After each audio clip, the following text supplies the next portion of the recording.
Bienvenue, vous êtes sur MTV+, et il est l'heure de votre édition de l'information. Au sommaire, au Kenya, la Banque centrale adhère au système panafricain de paiement. Société, déficit commercial estimé à 38,7 milliards de dollars. Enfin, espace Schengen, reprise des contrôles aux frontières. Mesdames et messieurs, bonsoir. Nous débutons cette édition en Côte d'Ivoire où dans un communiqué en date du 1er octobre 2023, le ministre du Commerce, de l'Industrie et de la Promotion des PME, M. Souleymane Diarra-Souba, rassure les populations de ce que les ajustements tarifaires du carburant n'auront pas d'incidence sur les prix des produits de grande consommation et ne seront pas un prétexte de perturbation du marché impliquant des hausses excessives de prix.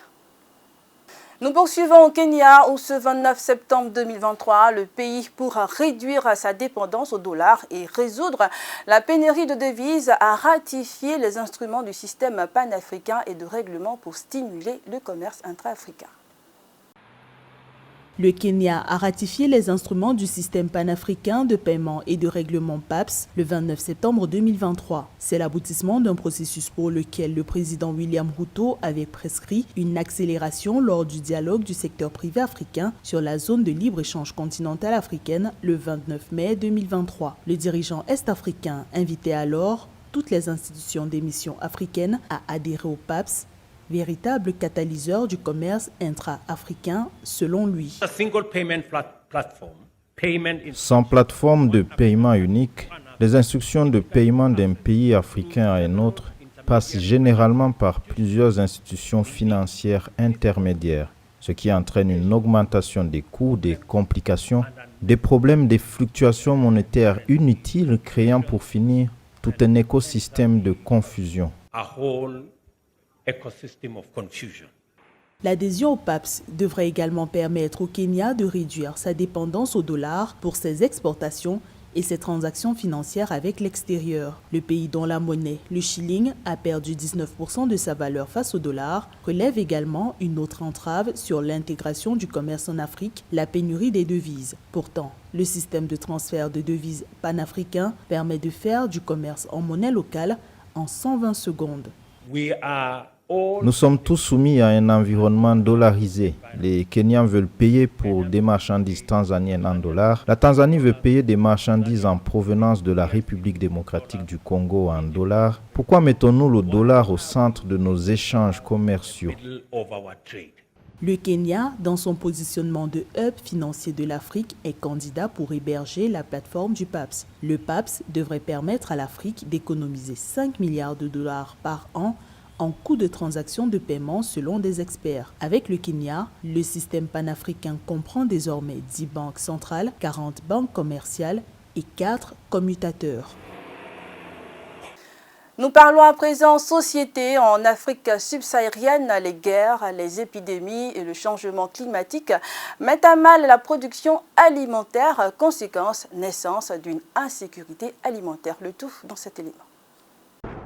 Depuis 2019, la Banque africaine de développement (BAD) estime que les conditions météorologiques extrêmes, les conflits et la pandémie de Covid-19 ont plongé près de 50 millions de personnes supplémentaires dans une insécurité alimentaire aiguë à travers l'Afrique subsaharienne.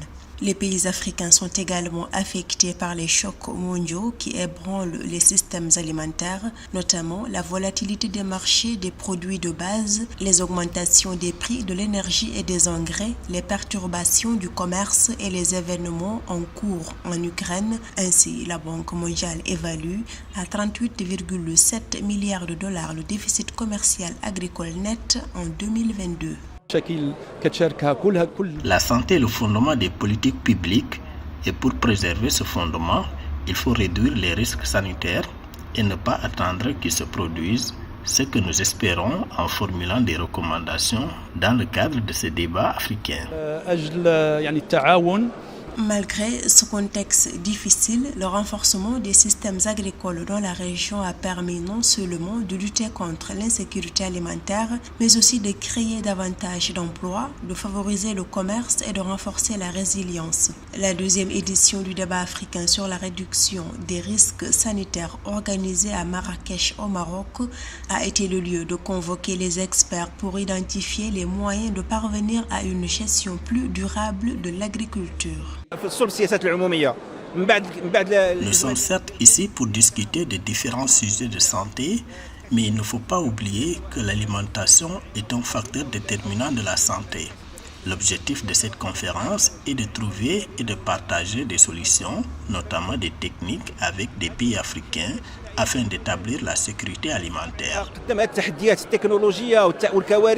Reconnaissant l'impact du changement climatique, la BAD a pris des mesures d'adaptation et d'atténuation de ces effets sous forme de projets, de programmes et d'initiatives spécifiques.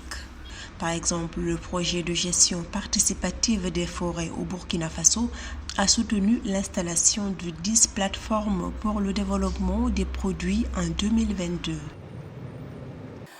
Le gouvernement d'union nationale libyen a annoncé ce samedi la reprise des vols depuis l'aéroport de Mitiga dans la capitale Tripoli vers Rome en Italie après une interruption de près de 10 ans en raison de l'interdiction européenne imposée aux aéroports libyens.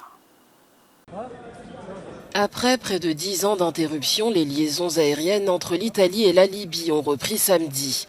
Malgré un embargo européen sur les compagnies libyennes, le premier vol opéré par la compagnie Medsky a décollé de Tripoli à 10h02 et atterri à Rome à 11h44.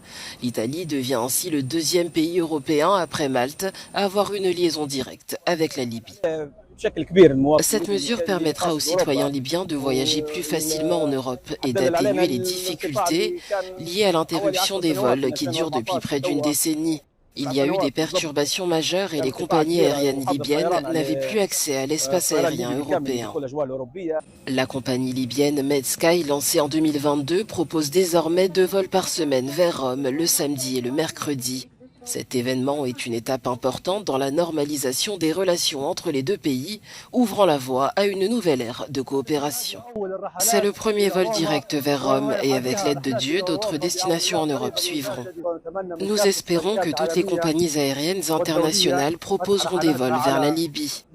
En 2014, une coalition de milices islamistes avait pris le contrôle de la capitale, forçant les pays européens à interrompre leurs liaisons avec la Libye. Depuis, le pays tente de se relever, mais depuis plus d'1 an, 2 gouvernements s'y disputent le pouvoir, l'un à Tripoli et l'autre dans l'Est. La société mère du Crédit Suisse UBS et le Mozambique ont conclu un accord à l'amiable de dernière minute concernant l'affaire des Tuna Bonds vieille de 10 ans et impliquant un prêt de 1,5 milliard de dollars. Rappelons que le Mozambique avait intenté un procès contre le Crédit Suisse et le constructeur naval Provenvest au sujet du scandale des obligations de temps. Le Mozambique a conclu un accord à l'amiable de dernière minute avec le Crédit Suisse dans l'affaire des Tuna Bonds, a déclaré dimanche la banque suisse UBS qui avait hérité du scandale lors du rachat du Crédit Suisse. Dans le cadre de cet accord, conclu un jour avant le début d'un procès civil de 3 mois à Londres, UBS renoncera à une partie du prêt que le Crédit Suisse avait accordé à Proindicus, une entreprise publique mozambicaine en 2013, pour un montant inférieur à 100 millions de dollars. Vieille de plus de 10 ans et impliquant des prêts d'une valeur de plus d'1,5 milliard de dollars, l'affaire des Tuna Bonds concerne 3 transactions entre des entreprises publiques mozambicaines et le constructeur naval Proinvest, financé en partie par des prêts du Crédit Suisse et soutenu par des garanties du gouvernement mozambicain. Des centaines de millions de dollars ont disparu et le projet de développer l'industrie de la pêche et la sécurité maritime n'a jamais vu le jour. Lorsque la dette publique a été révélée en 2016, des bailleurs tels que le Fonds monétaire international ont temporairement interrompu leur soutien, déclenchant un effondrement de la monnaie, des défauts de paiement et des turbulences financières dans ce pays d'Afrique australe. Le bureau du procureur général et le ministère de l'économie et des finances ont indiqué qu'ils convoqueraient une conférence de presse commune lundi. En tour d'Europe, les Pays-Bas avaient annoncé mettre fin à l'extraction du gaz dans le plus grand gisement d'Europe. Chose dite, chose faite, ce dimanche 1er octobre, le gouvernement néerlandais a mis fin à cette exploitation. Adi a grandi dans cette maison à Groningen. Mais à cause des tremblements de terre, il n'est plus possible d'y vivre en sécurité. Ces séismes sont provoqués par les extractions du champ gazier voisin, le plus grand de son genre en Europe. Des milliers d'habitants ont du mal à obtenir une indemnisation malgré les dégâts qui s'accumulent. Er is gezegd, er moet verstevigd worden. Dus daar gaan ze nou straks mee aan de gang. Daar zouden ze al heel lang mee aan de gang. Maar de procedures zijn allemaal zo lang en zo ingewikkeld en zo geldverslindend ook. Terwijl dat het geld wat eigenlijk naar de huizen moet, of naar de mensen moet, dat duurt allemaal heel lang. Les richesses de cette région sont pourtant à l'origine de l'État-providence néerlandais. The discovery of the Groningen gas field was really important to the Dutch economy because it enabled us to make annual revenues of about 15 billion euros in the beginning. So it was a huge contribution to the Dutch economy, and also the Dutch state had a major share in these revenues. About 80% of these revenues went to the Dutch state, to the Dutch society. Ici, le premier tremblement de terre a eu lieu en 1986. En 2012, un séisme de magnitude 3,6 a causé d'énormes dégâts et changé l'opinion publique. Selon une enquête parlementaire menée plus tôt cette année, le gouvernement a trop misé sur l'extraction du gaz. Depuis le 1er octobre, l'exploitation de Groningen est fermée. Quelques jours plus tôt, le Premier ministre a rendu visite aux habitants sinistrés. It's important because we know there is a direct link between the earthquakes and gas extraction, and luckily we are able to do without the Groningen gas field. So that's why it is crucial to close this because of the safety of people. En cas d'hiver particulièrement froid, le champ pourrait être exploité une dernière fois. Behind me you can see a gas installation that is now partially dismantled. There's many of these dotted around the Groningen countryside atop of this largest onshore gas field in Europe. Now the gas extraction will end, but the earthquakes it has caused will continue for many decades to come. This is Fernand Van Tetz reporting for Euronews, Groningen. Certains pays de l'espace Schengen ont repris le contrôle à leurs frontières intérieures. Les raisons sont nombreuses, mais en tête arrive la lutte contre le trafic d'êtres humains. Le tout dans cette livre. Certains pays de l'espace Schengen renforcent les contrôles à leurs frontières. Or, l'un des grands principes de l'accord de Schengen est la libre circulation des citoyens. Certaines clauses prévoient le rétablissement temporaire des contrôles aux frontières, principalement en cas de menace pour l'ordre public ou la sécurité intérieure. Jusqu'à présent, en 2023, au moins 7 États Schengen ont fait valoir ces clauses. Alors le traité fonctionne-t-il donc comme prévu? C'est la question que nous avons posée au chef du programme Migration européenne et diversité. What we are seeing now is yet another example of the fragility of the Schengen borderless area. And this is for a number of reasons. There are political reasons that have to do with upcoming elections at the local and national level, which have put central governments under pressure. They also have to do with additional arrivals, especially in southern European countries, and the possibility of further secondary movements to northern European countries that have seen an uptake in first-time asylum applications in recent months. L'Allemagne considère la reprise des contrôles frontaliers avec la Pologne et la République tchèque comme l'une des options pour lutter contre les trafics d'êtres humains. La Slovénie renforce également la surveillance de son poste aux frontières avec la Croatie qui a récemment rejoint l'espace Schengen. Des mesures à la marge, comme l'explique cet analyste italien. It is often just a matter of spot checks. Like they check some of the people that cross, but it is not really a full reintroduction of internal borders as such. It is a symbolic measure for the domestic public. And as such, probably it is not as important as some politicians would want it to be. But the Schengen system on its own is fine. C'est ici que prend fin cette édition de l'information. J'ai été ravie de vous l'avoir présentée à vous, chers fidèles téléspectateurs de Miracle TV+. À la caméra, Ulrich Kwasikan, à la caméra, Mohamed Ballo, à la réalisation, Alpha Sanogo. Je vous souhaite un bon mois d'octobre à toutes et à tous. Une bonne suite de programmes sur MTV+, la télé qui transforme.